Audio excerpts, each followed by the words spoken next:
Naki Yambo ya Kobana Milou na Bichou à Pokalelo. Je vais donner une cantique, quelques mots pour témoigner la grandeur de notre Seigneur. La mort nous est un bien. Pour Nanini, parce qu'une fois encore, pour témoigner encore la victoire de la croix. Alors que Mazaraki est encore vivant ou vivante, pour nous, on dirait encore, Moron Bichot a précédé Bichot. Ce qui voudrait dire qu'elle est à l'abri. Donc, pour Naye, Nzela Yakopé Moussama et Sili.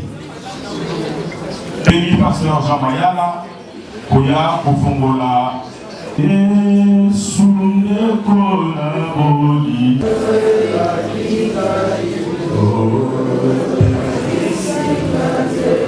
Ayemba, Alléluia.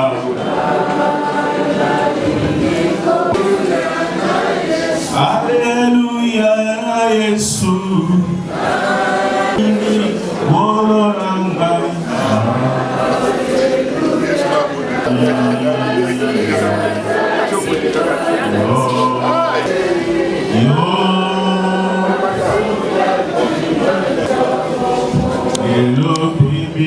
Alléluia.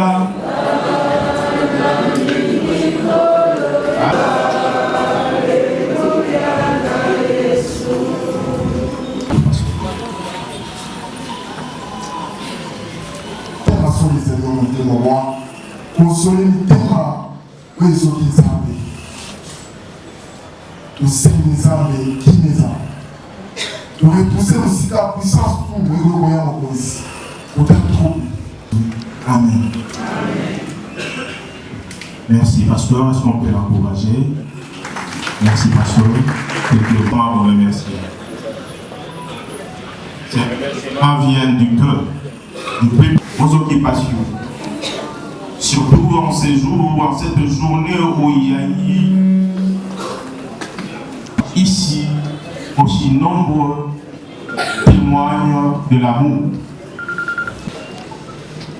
Merci sincèrement la présence de la vie. D'une façon ou d'une autre, il y a mort qu'on a pu apprendre la vie. Parce que c'était une femme qui travaillait à la banque. NBK, nouvelle banque de Kinshasa. Alors, l'homme qui nous a dit que nous était dans le monde. Il a été en train de nous dans le monde. Il a vendu la banque pendant longtemps. Il a été dans le monde. Il a la banque. Parce que nous avons la banque ensemble. Donc, il a eu la banque, il a eu pendant longtemps. Azaraki vraiment maman pour la vie. Naboye maman na amakaki ngai na motema mingi ngamsana wana. Namonaki vraiment azalaki maman moko d'amour. Azalaki maman moko azalaki kosangisa bato.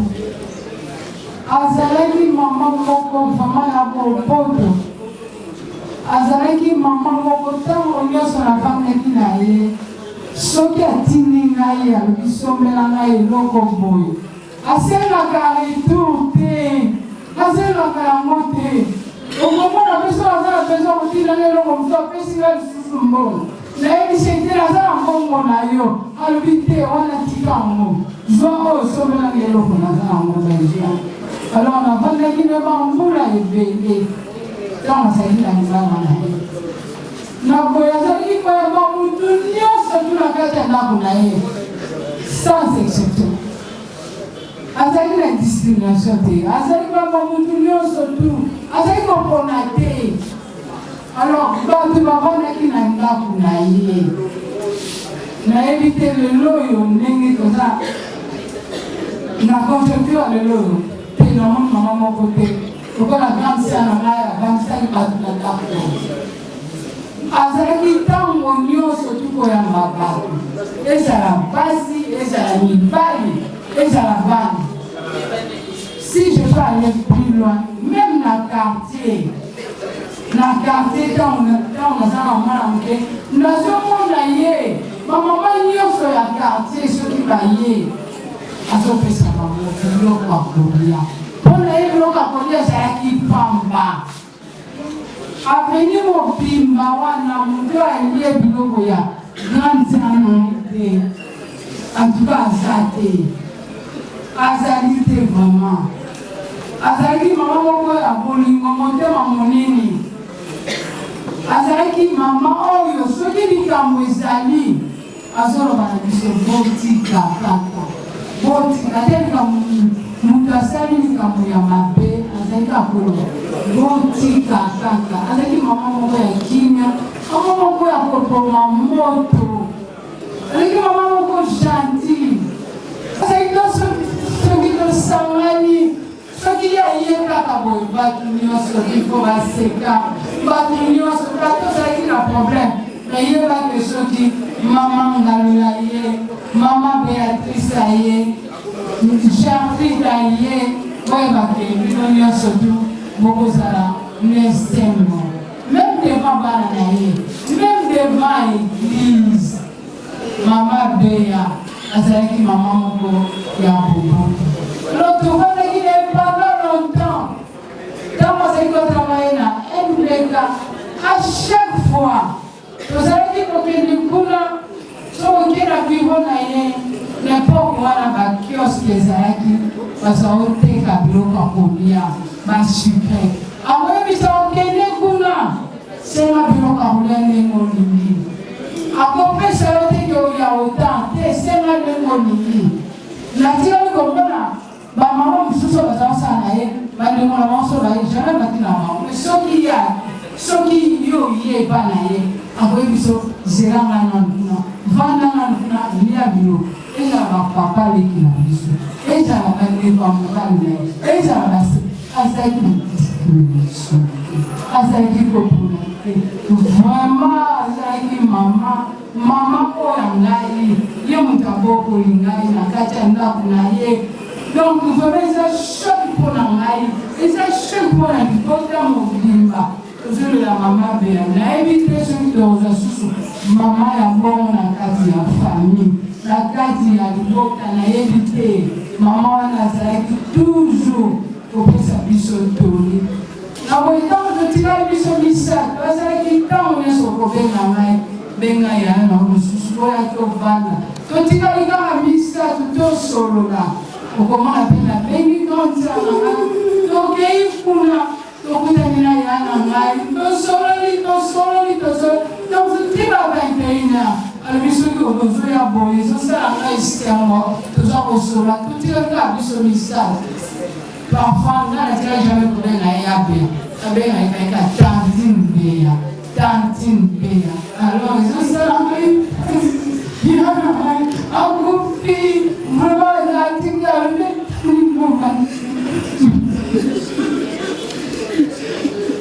est-ce qu'on peut l'encourager? S'il vous plaît, on peut l'encourager. Merci maman. C'est touchant Koyoka, la profondeur et la beauté. Nous allons contredire que cette dame a la qualité à ma place. Et a le corps à tout. Papokolinga ito basalinga makambo kitoko olongola mama moboti ya zama se liboso pona bina ngai sokeza ete motu oyo azana bizayeli malamu akufa te pe yalinga kokufa te natikala koyeba te ndenge nini nasili kaka nasali na ye 17 ans mais nayebaka te ndenge mpe ya sika ye soki asali likambo epai na yo amoni kosiliki okomona azobondela yo apesi yo mbongo ata tindi okende kosombela oko soki okei mbongo etikala yo kopesa kozwa te okoyokaka dit, ah, toi, ici, vois.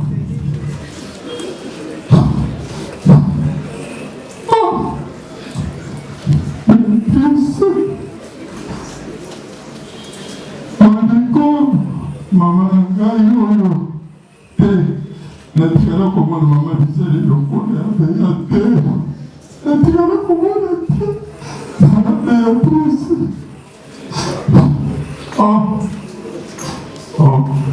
ezaka boye bandeko eza liwa bato nyonso ya te solanga bango oyebake oyo azali ndeko na ye eza pasi par exemple lokola ndeko na ye outi kotatola awa ozalaki kovivre na bango na ndako okoyeba teke oyo azaleki na ye oyo aza songolo pakala te division ezalaki te mais que son âme repose en paix.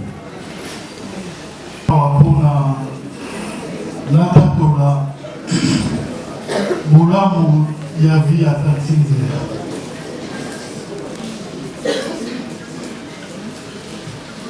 ngai nakoli na bana ya tati nzela tozalaki quartier moko tozalaki bana mike depuis totangaki école moko depuis la deuxième primaire troisième na bobokoli tati nzela azalaki mpona ngai azalaki mama tati nzela nazalaki à l'aise na tati nzela kolekata mama na nga moko moboti tati nzela nanga okuti azolia nakosele kunzela te nake bamona sukuli maboko naye mpe na balimolia moko so bapesaki nga mbongo atike avant na pale naliaki mbongo yango atike nayebelaki no folaki eluka tati nzela alopesaka kofutela na tika oki classe tati nzela azalaki mama nayebi te liwe ekangoli biso na ye na mwangonga moke toza na elikia tokomonana na ye mikolo moko mais en dehors de ça bolamu na ye na ntina na bomoi na ngai nayebi te soki nakoki kokantifie yango eza kaka ngai te eza biso nyonso ndenge tozalaki bana ndenge tozalaki koyeba babayilunga mutu moko te abanda ozala mosika ya tanzimbela so ofandi na tanzimbela ata soki oye koluka bana soki bana baya te tanzimbela aza okofanda na ye na lese soki ozonga nzela na nini muchimbi eza te ayebi nkondo wana wana baterme moko yemo ayebaki wana okoma na ndako wana okokota na salo obibi ofongoli tele oke na cuisine oluki biloko ya kolia ozongi ezalaki kaka lokola na ndako bana biso bon nzambe azongisela ye nyonso oyo asemaki na bomoi na biso libondeli na ngai ezali ke vi na ye inspire biso oyo lelo tokomi batata tokomi bamama nakanisi meilleure façon ya koimmortalize ye ezali koimite vi na ye ye koimite na exemple na ye nalobi merci na nzambe dernier anniversaire na ye tozalaki na ye toseki tolie tomeli so nazongi na oyo lukao me nazongaki nakutisaki akende malamu toza matolo tondimi na nzambe toza na elikia ete nsima ya bomoi oyo bomoi mosusu ezali nayebi ke azalaki mama oyo ayebaki nzambe alingaki nzambe alukaki nzambe na makasi na ye nyonso na bolingo na ye mpe na kondima na ye kolandisama na wana eliki ezali ete mokolo moko tokomona ye ata soki tokolela tolela lokola bato baza na elikya te tolela lokola bato baza na elikya toza kolela wi séparation eza mpasi na ndenge ya nzoto mamake me na ndenge ya molimo toza na elikya mokolo moko tokomona ye nalobi merci na famille mobimba nayebi lelo tokomi batata bamama biso bani oyo tatimbe ya tiki ndenge na osi koloba totikali na mama na biso mama tebi tati tebi ye kutu ndenge kaka osi koloba bafufu wana nyonso tobanaki bafufu na ye ye nazalaki lokola mama na biso ndenge lokola sere na biso na ndako mama leki nazalaki lokola yaya ya mwasi Nadia ye natikali mama na biso tobandoa déranger oyo kaka na bakuchimbi ndenge tomesalaka tati bakei metemi akei te yoza wana nayebi ke mushi de reconduira. Merci beaucoup. Merci beaucoup, cette grande dame. Là, la bonne Gabouana, à Olobelo, côté Maoui, dans la PV, dans le salarié, tout ça, on s'en a. Tous les bâtés, qui vous avez foutu un jour. Alors, à ce point, encourager ma casse. Va au même des périodes où on a les mains habitées. Là, on va faire tout ça dans la vie, avec Singaï Maman. Tout ça est la Zambie. Tout ça, la Zambie, le foot des alliés. Tout décourager, des dînes à Souka. Vraiment, on va être conseiller à Kassi. Dans ce qui mine pas naïe, même dans le Kaba. L'église, on a combien d'ailleurs dans Kassi. Pour vraiment, il y a un amour pour l'aïe, alors ça est dans nos âmes. Va même les gens qui ont fait ça dans le sous-sous. Au moins, il y a un massacre, ils sont pas les gens qui ont tout ça, on s'en a. Donc, on va imposer qui l'ont pris ça bon. Tant que les gens qui ont fait ça, tout ça, on s'en a. Tout est rangé par maman. Alors, après, on peut savoir ma casse, il y a aussi un salaire, il y a un cabé, il y a une façon d'aller en aide pour le lambeau. Il y a un quota d'aller montant, ma sœur, la 50, tout pas du cas. Maman, on a un mot, 90. Ah, la maison, alléluia, pour tomber ça dans l'église. Amen. Amen. Vraiment, faut que les aïeux, ça qui passe. Même dimanche, tout ça qui n'est pas pour faire les dits, tout ce qui n'est pas pour réveiller. Les amis, dans le souhait, mais que l'on souhaite moi, les Seigneurs m'ont bien, tout ça dans le sens. Il y a d'abord une femme, tout le monde est là, où il est. La boutique est in Asuka. Vraiment, comme elle dit in Asuka, dimanche, la vie est déjà pouvoir. Vraiment, pour ce lit. La personne même ça, mon maman, salam. Azo kokateza, na la mémoire na ngale tezo kima. Mais ngale tezo ça, alors lui fait le côté. Quand ça se dit mon la ngai, mais azo pas agir teke la façon dont on gagne. Au moment où les camarades ça vraiment, la profonde na permet d'encourager qui n'a ma casse na osaya. Après ça qui ngai comme modèle mo pas osaya la nzambe. Et pas na ye la tika la mona kanga na yete. Ata munga la siliki, au moins la chose tiamaka. Kita. Tout ça est la nzambe. Tout comme ça maman. Les hommes ça la nzambe avec Kristo. Vraiment, tina suka asale ni nzambe. Même pour nous na ça maman. Maman ya lembi. Il on va pas battre à oppositer quoi ni. Maman on va pas seka. La maman ya zo kokate a pour nous ACD, absolument la boutique à thé, qui nous demande à notre salle à Zabédé. Vraiment, à conforter la personne ma case. Dans le monde, il la souka, à ça il nous a invité. Tino vous pouvez pour venir, vous allez ici. Vous avez besoin de ma case, vous avez besoin de ma case. Il y a un salle à Zabédé, modèle. Où est-ce qu'il y a un salle à Zabédé? Vraiment. Dans un milieu de bataille, mais il y a un jour pour nous, ce que c'est que ça est à la question. Merci beaucoup, Ayopé, va témoigner au Namusala. Car si vous avez un élément de solidarité, d'encouragement à ta Namusala et Nzambe. Amen.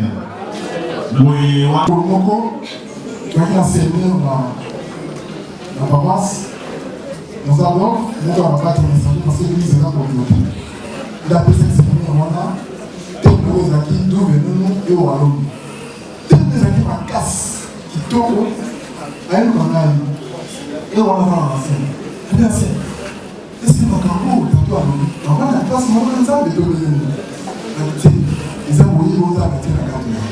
Donc maman va depuis à mon moment antika ni otitibete antika ni kozo masimalité et avant qu'on fasse dimanche aïe par là parce que on est pour la gagne là on va on quand même il a dit on semble pour la gagne on semble pour la gagne donc on a dit on va vraiment on va dire sur la place tant que va et de lui ça là et pour la gagne selon Apocalypse 14 et 13 ça on peut voir un modèle pour la partie Pasteur Mayala, merci beaucoup pour le témoignage naïo.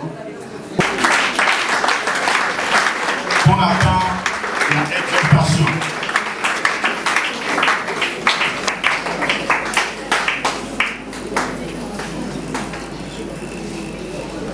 Merci pour l'attention naïo. On dit de partager moi par volonté. On a dit avec un rôle et ça ne sur la musique en haut. À sa part, on a dit un rôle parce que mon maman ou la route à qui nous avons dit oui, tu es qui sont bons, peut-être qu'on est dans le quartier, peut-être qu'on est dans le quartier, ton maman, ma famille, les maïs qui moi, moi, si, à votre Congo, à Bénin. Et voilà que de leur profit. Ils se lancent aux yeux ou aux invitation automatique. C'est vrai, le roi Yaki, la terre du Sou, ou Isanaki, la jardin de terre, des lois hypothèques. Mais Zambé n'a pas dit pour moi, qui prêche le sous. Pour que nous tout, avant que nous sommes là, nous allons ensemble pour être pour nous voir. Alors, la temps où on va, on va casser ya. La temps où on va, on est ya. Et là, il y a tout le temps à faire qui dit mon corps. Il va aller dans ça tout. Pour la solution, pour y aller nous quitter. Parce que j'ai bossé, tout important, mes amis, pour nous réconforter l'émission. Pour nous repérer sur la casse. Tu es vrai que les rois, ils allaient comme avocat en matin. Les anciens, chapitre 4, la bandit dans verset 13. Bible de Bible. Nous ne voulons pas faire que vous soyez dans l'ignorance au sujet de ceux qui dorment. Afin que vous ne vous affligez pas comme les autres qui n'ont point d'espérance. Car si nous croyons que Jésus est mort et qu'il est ressuscité, croyons aussi que Dieu ramènera par Jésus et avec lui ceux qui sont morts. Voici en effet ce que nous déclarons d'après la parole du Seigneur. Nous les vivants, restez pour l'avènement du Seigneur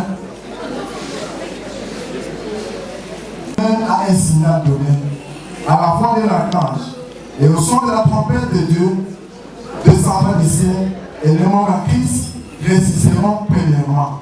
Ensuite, nous les vivants qui seront restés, nous serons tous ensemble enlevés avec eux sur les nuées à la rencontre du Seigneur dans les airs. Et ainsi nous serons toujours avec le Seigneur. Consolez pourtant les uns les autres par cette parole. Amen. Amen. On a la tête. On a une inquiétude. Terre n'a pas de quoi l'utiliser. On a pas l'ali. Oh, ce qui vous l'ali, à vous l'entendre. Et ça va manger quoi? Ce qui vous l'ali, c'est qu'à l'ali, on y a mal. Alors, pensez à Paul de dire que ils sont bateaux au couteau de la loi. Ils sont bateaux au pas si à vous. Tout le monde est maman Béa à l'âge. Le quoi la laïe, et ça, on colomoko. Oyo, trompette est sonné, c'est leur parole. Il est venu au lieu, on colomano. Saute coquille. On va pour faire qui, la gâte la colo. C'est pris. Ce qu'on fait, mais que le courant, quand on va vivant. Amen. Il y a un monde à l'ouïe qui dit non, bon lien ça. Dis-nous la bino, la zéla malou. Alors, pourquoi le nom? C'est vrai qu'on commence à passer. Mais quand on a dit ça, que maman est là, à la libre. Après qu'on paiement, en attendant le retour, il y a Jésus. En attendant le retour, il y a Jésus. Pour le voir au soir, il combat. On va dire, mais il est le quoi mon cause et mon fils. Voilà la parole.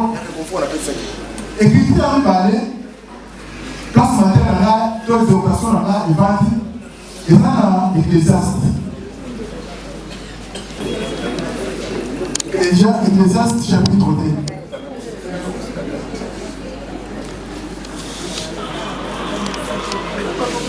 J'ai résolu à mon cœur de livrer ma chair au vin, attaché à la folie, jusqu'à ce que je visse ce qui est bon pour le Fils de l'homme de faire sous le ciel, pendant le nombre de jours de leur vie.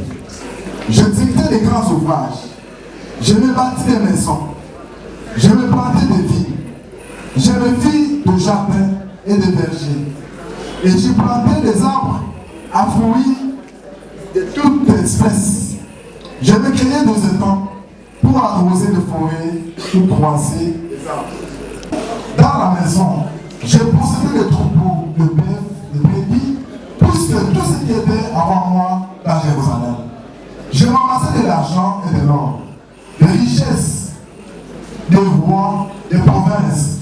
Je me procurais de chanteurs et de chanteuses. Et les délices des fils de l'homme, des femmes en grand nombre. Je devais grand, plus grand que tout ce qui était avant moi à Jérusalem. Et même ma sagesse demeura avec moi. Tout ce que mes yeux avaient désiré, je les avais point privés. Je l'ai révisé à mon cœur. Aucune joie, car mon cœur prenait plaisir à tout mon travail. Et c'est là le part qui m'est révélé. Histoire d'Ambraï. Nous avons cette section à Camboyo, comme on a dit Salomon. Salomon, à ce moment-là, il y a David. Il y a une autre ici, temple à Jérusalem, premier temple à Jérusalem. La Fouka, il y a construction temple. À Sali le Sambo, Zabatouye, Sena Yoro, c'est la Pessah. Comme ça, on va dire. Ngaï, Zabatouye, la personne. À cause de la cahier, il y a une réponse. On monte par là, et ça, on va besoin de bon. Mais ça va être un génie. Il y a une section à Clamon, on a Tanga. Avec moi. La même qui a la créé, c'est mon moki. Avec moi. Il y a un Salomon dans son balade. Dans sa qui m'a lié. Dans sa qui n'a pas bon. Dans son bâton. Il y a un roi. La combat qui nous mène la place pour les gars, par tout notre par les mecs à Banga et Jérusalem.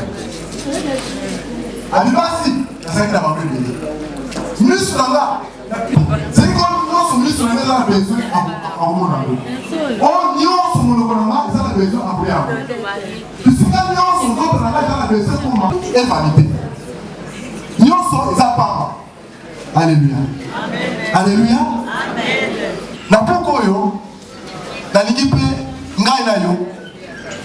Toka voilà, le lo maman beya. Ezala mukolmo ka bota maki. Ezala mukolmo ko yo. Ata so ba sa bébé. To se témoigner misala ya malamu.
bandeko tolobaki esika mpe eza mpe officiel.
Prions le Seigneur. Seigneur, il t'a plu de rappeler ta servante pour toi, Seigneur. Tu es souverain, tu prends tes décisions dans les conseils les plus simples et les plus sages. Ce que tu fais, ce que tu décides, c'est ce qui est convenable pour nous. Même si cela est de nature à nous faire pleurer, la Bible dit tout Mon Dieu, dans ce lieu, puisse nous aider, puisse nous conduire avec tout ce qu'il a fait l'enseigner, soit pour la seule gloire de ton nom. Règne, Seigneur, pendant ce temps, à maître absolu, et que tout soit pour la gloire de ton nom. Au nom de Christ et Jésus, nous avons ainsi prié. Amen. Amen. Presque un ange qui vivait parmi nous auquel nous n'avions pas su. Et heureux, chanceux, ceux qui l'ont connu. Personnellement, j'ai été émerveillé dans le témoignage de Gomoka Lekaki. Et elle a expliqué de manière claire ce qu'a été maman. J'ai compris, censé aider ceux qui ont vécu à son époque.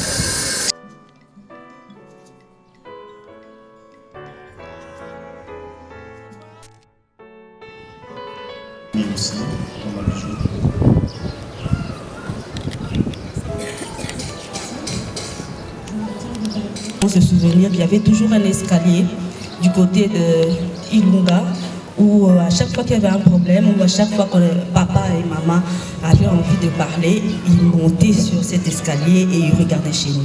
Nous, on était sur l'avenue Panzou et ils étaient sur l'avenue Lutoun. C'est quelques souvenirs que je peux dire qui marquent toujours notre famille jusqu'à aujourd'hui. En 89, lorsque notre papa avait connu un AVC, Papa Ilunga était le premier à passer de l'autre côté, à venir vers nous parce qu'il nous a entendu pleurer. Il a pris le véhicule et ça a pris 6 mois. C'est Papa Ilunga qui était pratiquement comme notre chauffeur, mais il nous accompagnait à l'école parce que papa était à l'hôpital et il a fait longtemps. Ça fait vraiment longtemps, ça fait longtemps. On ne peut pas oublier ça. Maman, Tantine Béa, comme on l'appelait, Tantine Béa, était toujours avec nous lorsque notre maman est partie en Europe. Elle nous a encadrés lorsqu'on sommes restés avec mes 3 sœurs. Ce n'était pas une mère du genre de commérage. Elle était toujours là. Lorsqu'elle entendait quelque chose peut-être de mal, elle vous appelle et elle vous conseille. Je me suis mariée avant d'aller à Lubumbashi. Elle m'a beaucoup conseillé. C'est une mère pour tout le monde. En tout cas, c'était comme une seconde mère pour nous.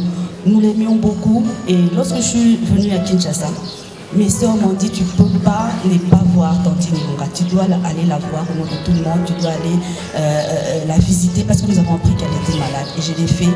Et si je ne l'avais pas fait, je ne me serais pas pardonné. Mais parce que nous l'avons fait, et nous disons que le Seigneur a donné, le Seigneur a repris. C'était une dame qui était dans la prière. Elle savait conseiller. Et elle nous a vraiment porté dans son cœur. Et toute la famille est en pleurs, qui n'est pas ici, que je représente. Mais vraiment, je bénis le Seigneur pour sa vie et je bénis pour ce qu'elle a été.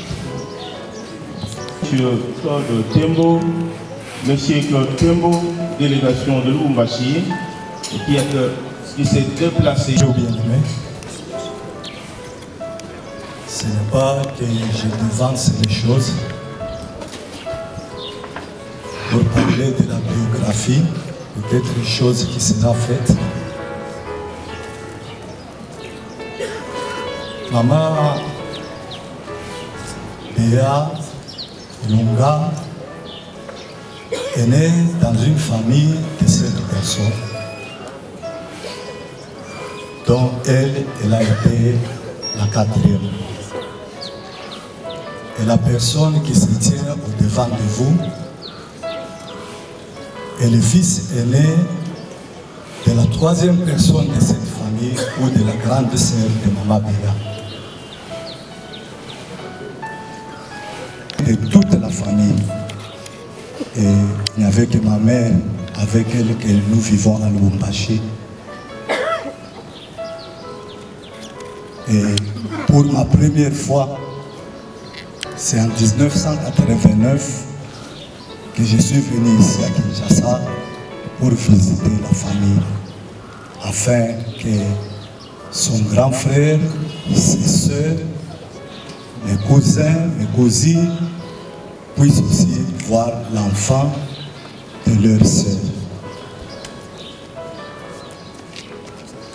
À ce voyage, j'ai été beaucoup marqué. je suis arrivé chez ma tante l'aînée et vers le soir, on m'a, si je puis dire, amené chez Béa.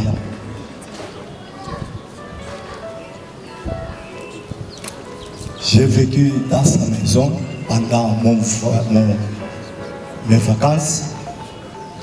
Quand bien même je pouvais peut-être me déplacer un jour, aller chez celui-ci, chez celui-là, mais beaucoup de temps, je les ai passés chez Béa. J'ai été vraiment béni. J'ai été enseigné. À telle enseigne que je suis sauté avec un témoignage que je suis allé rendre à mes frères pour leur dire que vraiment, vivons la vie que j'ai trouvée chez Béa, avec ses soeurs, avec leurs grands frères. Peut-être des choses, je m'excuse si quelqu'un de la famille de mon père pouvait suivre ce témoignage, mais nous avons été marqués par la façon de vivre dans la famille de ma mère. J'étais bien nourri, bien traité. À telle enseigne, ce n'est pas que je corrige. J'ai entendu Maman Teti parler hier de comment elle faisait. Quelqu'un peut dire que non, elle le faisait parce qu'elle avait de moyens. Mais moi, je voudrais dire que ce n'est pas un problème de moyens. Parce qu'il y a des gens qui ont les moyens, mais qui ne peuvent pas faire ce qu'elle faisait. C'était une dame qui avait le cœur. Béa avait le cœur. J'avais même difficile de rentrer. Et en 2002, si je ne me trompe pas, Chai, Maman Béa est venue à Lubumbashi. Puis, bien qu'elle était venue avec mon nom, tout le monde ne savait pas, il pouvait penser que c'est elle qui était notre mère.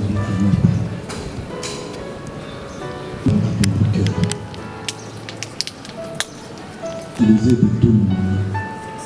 Mais hélas, si les morts pouvaient aussi le faire, peut-être les deux roses pouvaient la dire non. Un témoin, c'est ce que le maire faisait. Une personne leur a même dit qu'elle est. Alors que Maman Zakobusala, tous allez. Le témoignage, c'est par rapport. Je me suis mariée très jeune. Quitter la famille, ma famille, je suis allée dans la famille Ilunga. C'est la famille Ilunga qui m'a reçue quand je suis arrivée dans le mariage, et plus précisément Mambé. Elle a été pour moi pas une belle-mère, parce que c'est la femme de l'oncle à mon défunt mari, Papa Mouvaro. Pour moi, Mambé, elle n'a pas été une belle-mère, elle n'a pas été une maman Leki. Mambé a été pour moi une mère, une maman. Elle m'a montré comment ça devait se faire. Elle m'a montré comment il fallait présenter le repas à table. Quand je suis arrivée dans cette famille, j'ai trouvé Calais et le pasteur Chai. Calais avait 2 ans, Chai avait à peine 1 année. Maman Yabana. Maman Yabana est belée, ça se voit dans la obsèque naye. Azako Yabana Nanga. Et elle a toujours été bien avec mes enfants. Le quoi Yabana Nanga Koko naye, soba kutani zalaka ko swana, ko fingana. Mais elle faisait ça dans le bon et elle faisait ça très bien. C'est pour ça que je me suis dit, on va l'enterrer tout à l'heure. La moindre des choses que je peux faire pour elle, c'est de témoigner son amour, sa grandeur, sa gentillesse. Pour moi, elle a été une maîtresse. À part le fait d'être maman, d'être mère, elle a été une maîtresse. Imaginez-vous une jeune fille qui quitte la famille pour venir dans le mariage. À côté de maman, le quoi la maman. Je dis merci à mon père, que son âme repose en paix. Elle a fait du bon travail. Merci.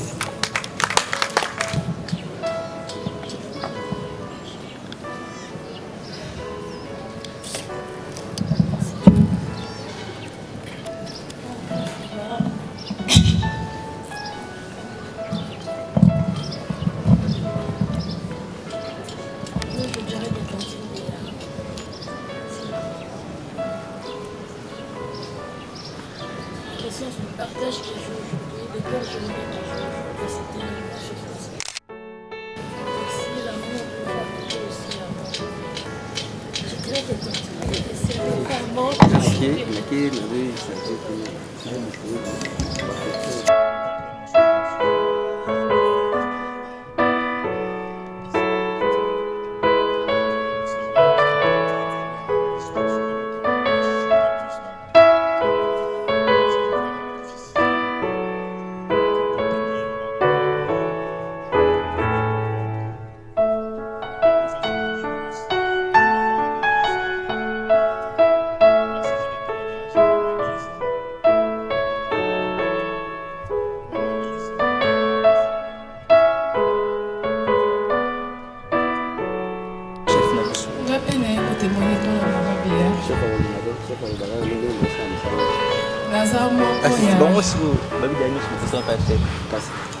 ya mama ya naza moko ya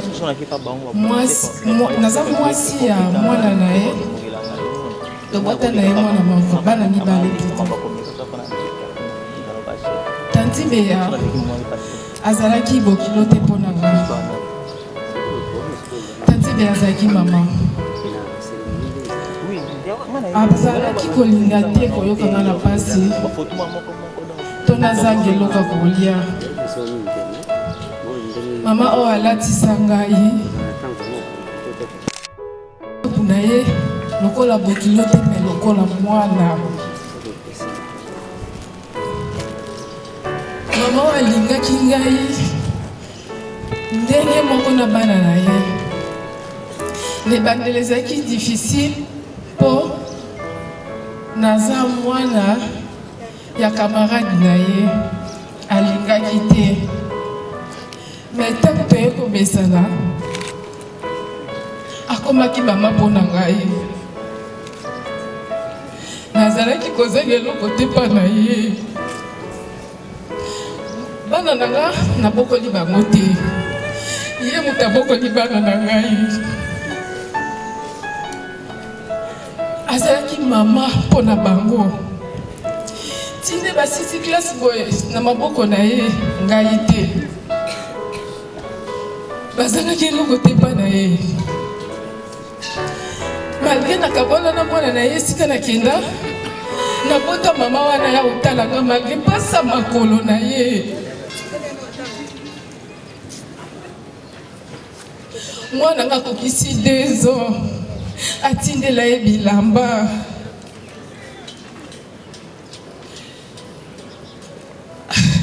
tati azalaki mama nazozanga eloko koloba po alingaki nga mingi nga mpe nalingaki ye mingi mama ndenge naye kokuta bana ne babengaka ye bana nga babokaki mpa na ye nakokosala bamwana monaka bango te me bavandaka bien nazozanga eloko koloba mpona mama oyo. Merci maman, merci. Merci, on peut l'encourager. Nous clôturons la série de témoignages avec le témoignage d'un livre. Je l'ai dit, le jeudi, parce que nous avons organisé 2 buts d'action de grâce à l'église, son pasteur. Ici, dans la Bible, on a parlé de Dorcas, les gens ont pleuré Dorcas. Nous avons eu notre Dorcas, à la personne de la paix. Azali maman oyo azalaki mokambi parce que toza na bamama mibale bazokamba bamama bazalaki vice-présidente ya bamama mpe na niveau ya secteur ezali corrigi l'église na biso azalaki présidente ya secteur B a donné à Dieu la première place dans sa vie. Mais elle ne faisait rien de loin. Et donc, nous sommes au Sala, voilà le cas associé ensemble à la je vis en elle l'amour. C'est comme si Dieu a déposé dans son cœur une bonne dose d'amour. Et pour ses enfants, pour ses frères et sœurs, pour les membres de l'église, même dans le quartier. Parce que l'église est allée presque dans le même quartier, sur le même avenue, pour faire. Nous avons été sollicités plusieurs fois par Maman Béa concernant s'il y a un problème dans sa famille. Elle cherchait l'orientation de Dieu, consultait tout le temps pour chercher la lumière et la solution de la part de Seigneur. J'ai dit ce matin à Yannick, Yannick, le dernier devoir que ta maman m'a dit, dans les derniers jours, elle pleure sur ta personne. Elle dit, pasteur, Wana Moussa Nzambe, Otika Baïté, Moussa Nzambe. Il y a beaucoup de choses que je peux dire, même si pour ses enfants. Il y en a un qui a manqué de travail, il m'a sollicité, dit, pasteur, tu occupes un poste important, donne à mon frère. Je peux le faire. C'est-à-dire que, ça qui n'a pas eu. Et ce que j'ai aimé aussi, pas dans ma béa, il aimait de personnes telles que Bango Bansal. Parce que nous avons l'habitude souvent d'aimer les personnes quand on voit seulement leur qualité. Mais lorsque les défauts se pointent, et nous avons la tendance de pouvoir repousser les autres. Mais ce n'est pas ça, ma béa. Et il cherchait à porter secours pour amener toujours bateau dans l'Olympe. Conseillère dans la carte d'église, dans le quartier. Il y a une veuve qui est parmi nous ici, qui est en Maïtondi, dernièrement ici dans la fleuve, dans mon découvert. Cette maman est venue me voir, dit, pasteur, il faut que l'église aide cette veuve à reconstruire sa maison. J'ai dit, maman, on a déjà parlé avec le pasteur, on va voir ces cas-là. C'est-à-dire qu'il y a qui ont souci, il y a pas de soucis, où ils allaient même dépasser la frontière. À côté, il n'y a pas de problème, mais à côté, il n'y a pas de problème, il n'y a pas de soucis. Les dimanches, elle est morte, le lundi, je crois, 6, les 5, elle était à l'église. Même ici à Zotambola, dans ma colonaïe, dans ma casité, aussi dans les Okota. Mais elle venait toujours à l'église pour rendre culte à son Dieu. Nous avons communié ensemble, nous avons prié. Ces jours-là, j'ai prêché et j'ai conduit tout un temps. Comment mon même, il y a prié, il suis très heureux. Parce que nous avons été pour prier. Elle était là, dans le hôtel de ma télé, tout ça, la soutra, elle m'a dit, pasteur, je ne sais pas, mais elle a senti qu'elle a un salaire qui est pour Monsieur, fait attention à l'hôtel ici, créer la vie, parce qu'il y a fois dans l'habitude, si vous avez bandelette ici, il y a dit, Pesanga, il y a une bandelette, pour pouvoir la carte, tout le ici, il y a dit, Pesanga, il y a un appareil, parce qu'il y a un ici, Congo, il y a une photo de même, qu'il y a une bandelette. Il y a un frère qui dit qu'ici, il y a un appareil, il y a une photo, espérant que lundi, la chambre de la bandelette. Or, je ne savais pas que le maître d'état de circonstance avait déjà pris sa décision. Nous, en tant qu'Église, tout perdre, mais nous disons, Seigneur, nous nous inclinons devant ta volonté. Que le nom de l'Éternel soit glorifié. Merci. Merci, pasteur. Très émouvant. Est-ce qu'on peut applaudir le Seigneur? Est-ce que tu peux te lancer avec Maboko? Nous comprenons, sentons qu'il y a maman. Elle est originaire de Bakwachimini, province de Kasaï orientale. Elle est fille de Kabemba Frédéric et de Mbombo Fidéline. Maman Béa était aussi mariée. Elle était mariée au feu Papa Ilunga. Heureuse mémoire.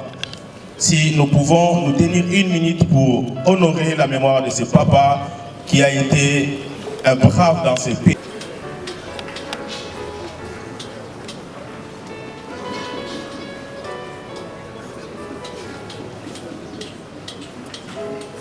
Merci. Et d'amour.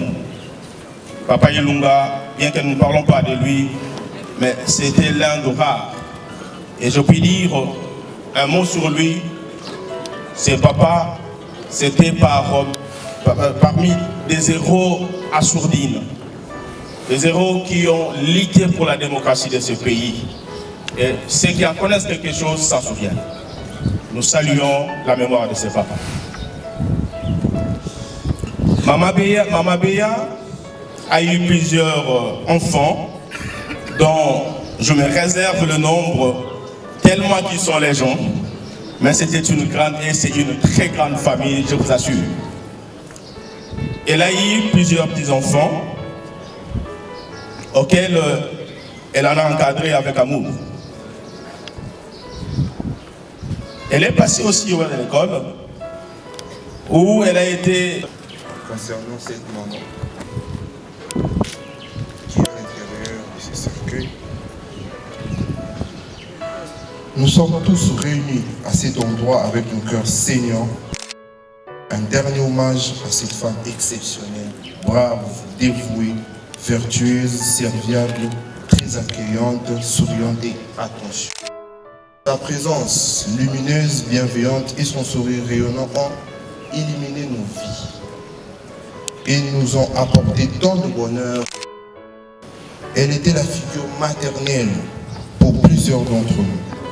Toujours là pour nous écouter, nous conseiller, nous soutenir. Et nous soutenir dans de moments de joie comme des peines. Sa joie de vivre, son sens d'humour et sa gentillesse étaient contagieuses. Elle savait comment rendre chaque instant passé à sa compagnie inoubliable. Sa générosité sans limite, sa bienveillance inébranlable ont marqué chacun de nous d'une empreinte ineffaçable. Son amour et son dévouement sans faille envers sa famille ont fait d'elle un exemple à suivre pour chacun d'entre nous. Elle a sacrifié tant de choses pour le bien-être des autres. Elle s'est privée de plusieurs choses. Et son amour inconditionnel restera gravé dans nos cœurs pour l'éternité. Aujourd'hui, nous pleurons sa perte, son absence, et nos cœurs sont remplis de chagrin, d'amertume, mais aussi remplis de beaux souvenirs pour toutes les années passées à côté de cette femme exceptionnelle et unique en son genre. Sa présence restera gravée dans nos souvenirs, illuminant nos vies de sa lumière douce et réconfortante. Adieu maman, repose dans la lumière éternelle. Ton amour, tes souvenirs resteront gravés en nous, nous guidant, nous réconfortant dans le moment de doute, de tristesse. Tu restes et tu resteras à jamais notre inspiration, notre modèle et notre exemple à suivre. Que ton âme repose en paix. Béatrice Ngalula, entourée de l'amour qu'elle a partagé tout au long de sa vie. Sur cette terre, tu nous manqueras terriblement, mais ta présence aimante restera vivante en nous pour l'éternité. Adieu, chère maman Béatrice Ngalula. Tu resteras jamais dans nos cœurs. Nous t'aimons très fort. Ah, Igwe. Igwe.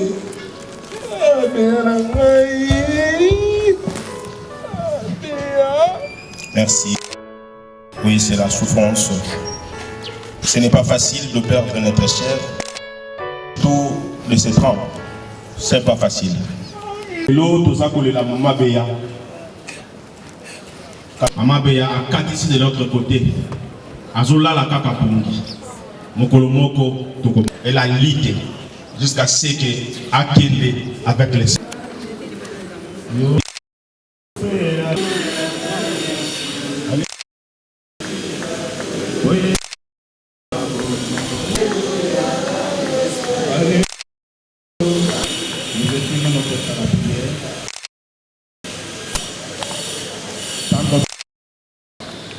La puissance de témoigner, de faire des disciples de Jésus. Mourir dans le Seigneur, c'est faire aussi des disciples par la prédication, par son comportement, par son témoignage. Amener des gens dans le Seigneur. Mourir dans le Seigneur, c'est travailler pour l'avancement de l'œuvre de Dieu. Mourir dans le Seigneur, c'est persévérer, quelles que soient les attaques, quels que soient les combats. Je dis à quelqu'un, tu peux être là. Écoutez, n'abandonnez pas. Restez dans le Seigneur. Maman Béa est morte. Est morte. Est morte avec le témoignage de Jésus dans sa bouche. Et quand je regarde la vie de cette maman, je me dis, Seigneur, fais-moi grâce. Que moi aussi je meure un jour dans le Seigneur. Que je meure avec le témoignage de Jésus dans ma bouche. Que je meure en servant le Seigneur. Mais écoutez, quelque chose de merveilleux que j'en dis ici. Ceux qui meurent dans le Seigneur sont différents de ceux qui ne meurent pas dans le Seigneur. Ceux qui meurent dans le Seigneur, la première des choses, ils se reposent. Après avoir travaillé, ils se reposent de leurs travaux, dans d'autres versions on dit de leurs œuvres. Bien aimé, il y a un temps pour chaque chose. Dieu a prévu un temps de repos. Mais pour les autres, ceux qui ne seront pas dans le Seigneur, ce ne sera pas le repos, mais ce sera les tourments éternels. Mais la volonté de Dieu est que nous ne puissions pas connaître les tourments éternels, mais que nous puissions connaître le repos. Et puis mourir dans le Seigneur, c'est bien, parce qu'il y a une récompense. On dit car leurs œuvres le suivent. Je suivais une prédication sur le mariage. Ce pasteur-là m'avait beaucoup émerveillé. Il a dit qu'il y avait une famille, deux familles aux États-Unis. Une famille a produit des brigands, des voleurs, des tueurs, des méchants. Et ils sont indexés aux États-Unis comme une très mauvaise famille. Et partout où tu vas, si tu portes le nom de cette famille, même si on veut t'embaucher quelque part, on regarde seulement le nom de famille, on ne t'embauche pas. Parce que tu es héritier de ces mauvais témoignages. Mais il y avait une autre famille qui avait produit des pasteurs, des serviteurs de Dieu. Ils avaient un bon témoignage. Et partout où ils allaient, ces témoignages les suivaient. Ici la Bible dit, car leurs œuvres les suivent. J'aimerais nous poser la question de savoir tout à l'heure, quelles sont les œuvres qui nous suivent? Peut-être que les œuvres n'étaient pas bonnes. Peut-être qu'on n'était pas dans le Seigneur. Mais on avait fait naufrage par rapport à la foi dans tous les autres à rectifier les tirs, à retourner dans le Seigneur, à pratiquer les bonnes œuvres, à être un modèle pour les autres, car un jour, nos bonnes œuvres nous suivront. Car, à ce point-là, il n'y a pas de tricherie, il n'y a pas de corruption, il n'y a pas de trafic d'influence. La Bible dit, ce qu'un homme sème, c'est ce qu'il moissonnera. Et la volonté de Dieu que nous puissions s'aimer les biens, afin que nous puissions récolter les biens pour la gloire de notre Dieu. J'ai dit, et je vous remercie, que le Seigneur bénisse la parole. Regardons le pasteur, s'il vous plaît, papa.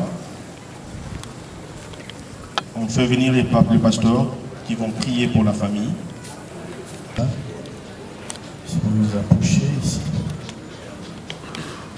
Le pasteur Doïn, si vous pouvez approcher parce que nous avons besoin de tout le hasarder. Ce qui a été ma prière ou analyse ça la mission. C'est ce qu'il a dit. La mission de Dieu est établie avec ma génération. J'avais les petits-enfants de ma mère et nous pouvons aussi inviter le sœur. Le sœur de le frère, la troisième marche comme ça avec les hommes de Dieu.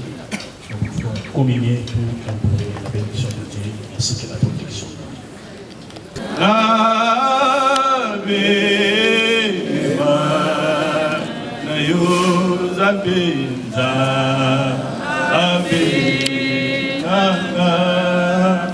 Soki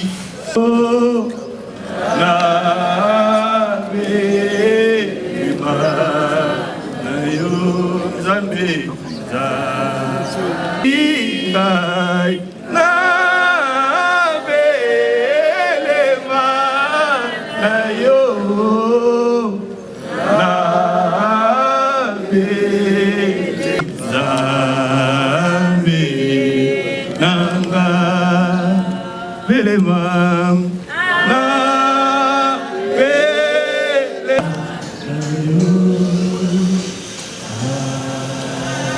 yoga Yahweh Yemba azali Zambe haleluya azali Zambe amen kumisa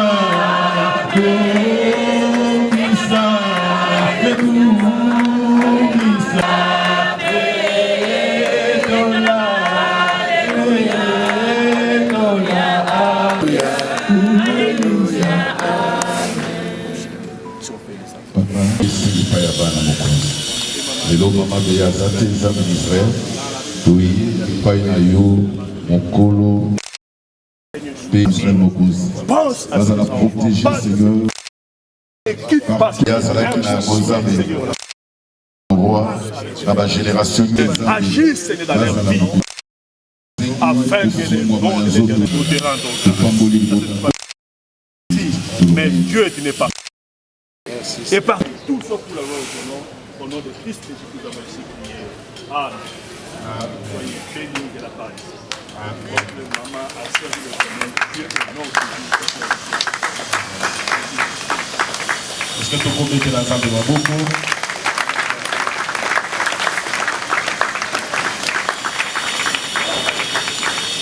Nous disons merci à nos pasteurs, à nos encadreurs qui ne cessent chaque jour d'être là. Nous allons passer dans le dépôt, il y a une chambre de fleurs.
ezali mokolo ya misala tala olenga kotiki misala na bino ya mpona konsole biso bandeko tokotikala nawo esika soki tosilisi tozokende na cimetière ya ngombe soki tosilisi tozokende na sale tokomi na sale nde tokende clôturer makambo nyonso tu mpona mokolo malelo merci nzambe apambola bino.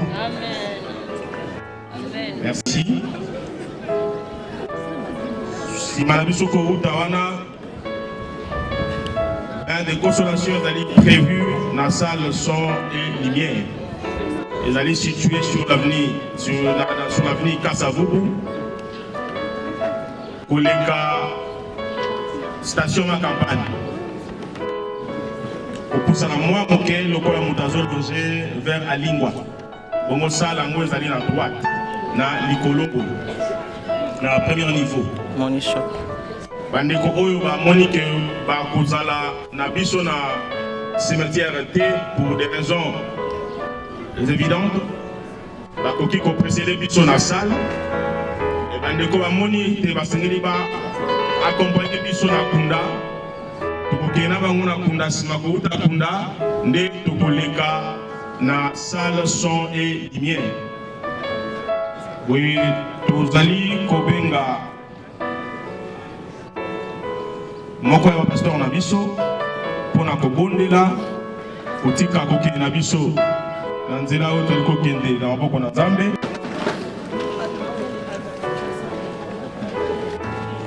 Seigneur notre Dieu, te pétons merci parce que vous en Nzambe. Uta ekambo ekomaki mokonzi tosengaki bana wa système éternel. Tomoni Nzambe lolenge nini wa assister sur notre Dieu sur tous les plans éternels. Voilà mon causi, tout le monde mon sac la dernière des mères n'a mon causi, on a répondu jusqu'à ton retour éternel notre Dieu. Petit départ n'a pas de beaucoup pour mon causi. Pour le mois Zambé qui on a cimetière de la gomme éternelle, Zala Zambé. On a ma cabane à Zala mon causi. Qui les a mon causi, ma botanion au nom de Zambé, assista qui les botos montés, mon roi dit mener au nom du Seigneur, Azala béni. Au nom sur Satan Angeles à la 1900. Même place dans les mots qu'on a demeuré à sous comme condition de protection de mon conjoint Israël pour le monde la commune à Jésus, tout le monde pour le dire. Amen.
okotya mama komi magasin oplasa na dana magasin komi pema okotya mka tout droit kanga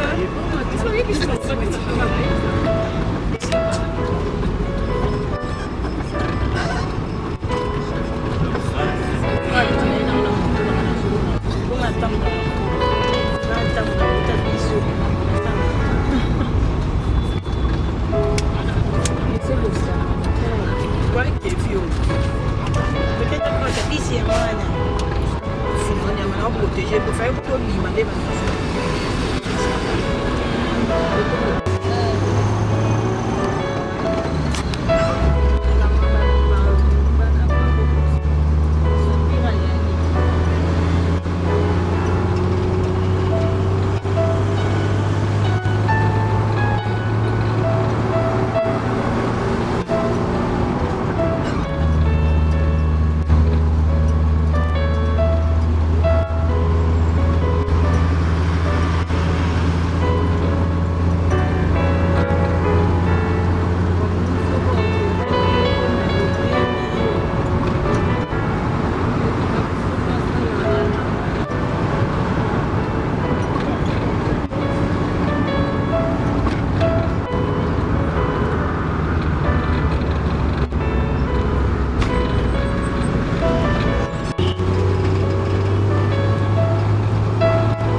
كده lagi.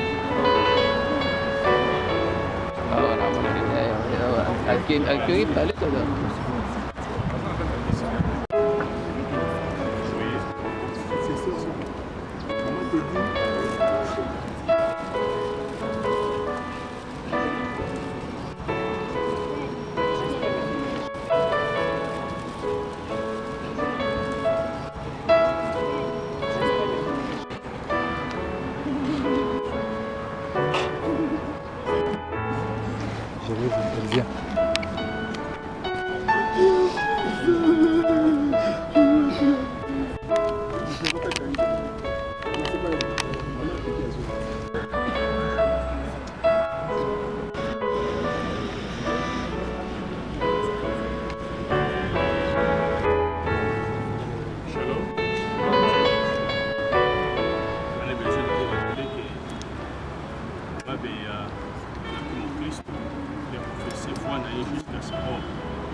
awa toza na cérémonie ya kosala te toza kaka na prière moko tokosala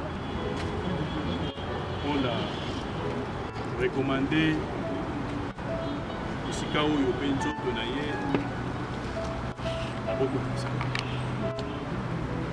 C'est seulement pour empêcher parce que le lit est cimetière spirituellement ça monte tous.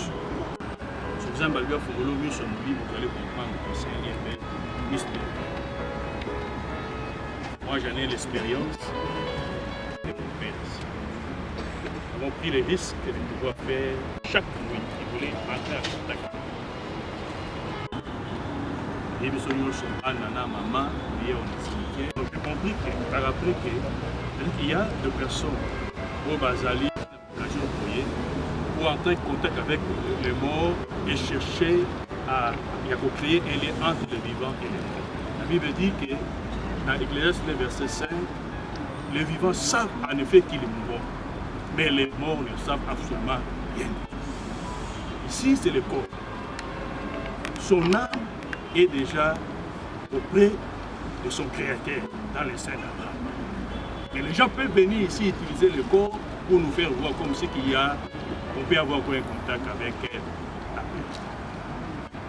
Je vous conseillerais seulement, surtout Sambeli, pour un café, pour le suivre côté.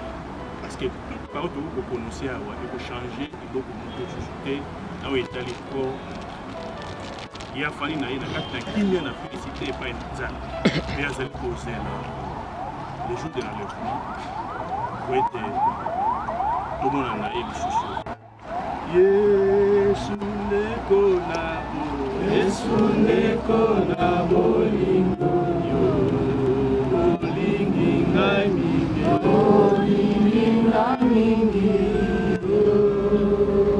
vela Yesu Masia, Alleluia, Papa Nanga, Alleluia, Yesu. Yesu yo malamu, Yesu yo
physique ou charnel. Et que est vraiment côté, il y a monde, il y a ténèbres, satanique, il y a sorcellerie, et exercer activité dans votre influence en catastrophe aussi. Dieu ne demeure dans une Seigneur, il y a comme je suis écolo et salé manati manapoyo. Et pour que ça biso mon Congo nzambe. Mayele mon côté, tout mon côté, esprit mon côté. Seigneur, ayez la carte de Sika. On a quoi exercer une certaine expérience spirituelle pour chercher, Seigneur, à créer un lien entre les morts et les vivants. Seigneur, glorifiez mon Nzambe. Parce que tu es Dieu. Tu as dit, vous verrez la différence entre ceux qui me servent et entre ceux qui ne me servent pas. Cette maman t'a servi jusqu'au dernier jour de ça. Alors glorifie ton nom en ce lieu dans le nom de Jésus. Père, tu as dit, toi qui n'as pas belé, nous aurons abandonné. C'est ainsi et ici nous avons ta parole sur ta servante Béatrice. Nous disons au nom de Jésus. Yaouti na mabele, Ozonga na mabele, la parole de Dieu va s'accomplir et comme Nazambe et Zoa. Nous sommes bondeli, na kombo na Yesu Masiya tolobi amen. Amen.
Mais nous, ces enfants, ces soeurs, ces frères, ces petits-fils, ces petites filles, nous tenons vraiment à vous remercier.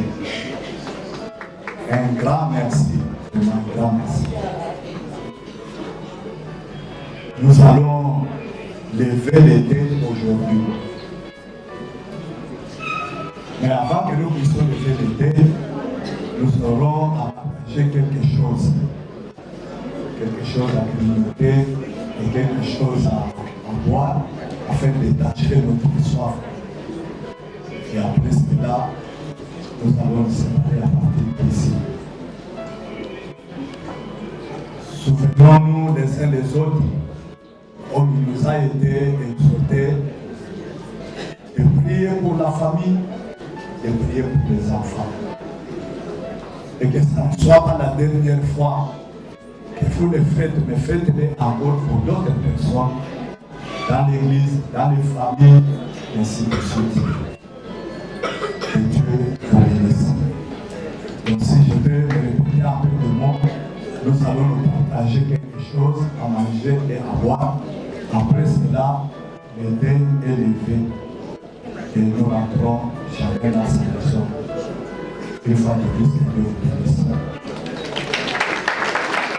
Merci, mon frère.